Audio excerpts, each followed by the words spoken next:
সম্ভবত তারেক রহমান সাহেব বলেছেন যে আপনারা প্রতীক দেখে ভোট দিবেন। আপনাদেরকে বিনীত অনুরোধ করি, আপনারা শুধু প্রতীক দেখে নয়, আপনারা প্রধানত প্রার্থী দেখে ভোট দিবেন, প্রতীক নয়, প্রার্থী দেখে ভোট দিবেন। আপনার এলাকায় কারা নির্বাচন করছেন আপনি সবার প্রোফাইল নিয়ে একটু ঘাটুন। বিএনপির কে, জামাতের কে, এনসিপির কে, স্বতন্ত্রকে, সবার উপর একটু আধা ঘন্টা সময় দিন।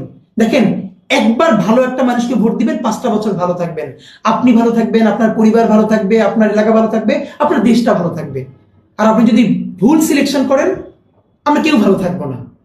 আমরা যদি সবাই বেছে বেছে যোগ্য লোকটাকে, যোগ্য প্রার্থীকে ভোট দেই, সে বিএনপির হোক, জামাতের হোক, এনসিপির হোক এবং স্বতন্ত্র হোক, যে দল থেকেই হোক, তাহলে যোগ্য মানুষগুলো যদি গিয়ে সংসদে দাঁড়ায়, আপনি ভাবেন তো আমাদের সংসদটা হয়ে উঠবে যোগ্য মানুষদের একটা কারখানা। তুমুল ঝগড়া হবে, বিতর্ক হবে যোগ্য মানুষদের সাথে পলিসি নিয়ে। সেখানে কেউ যাত্রা করবে না, আর কেউ গান গাইবে না, জনগণের পয়সায় সংসদে নাটক করবে না, যাত্রাপালা করবে না। সুতরাং প্লিজ প্রতীক দেখে নয়, যোগ্য প্রার্থীকে ভোট দিন, সে যেই দলেরই হোক।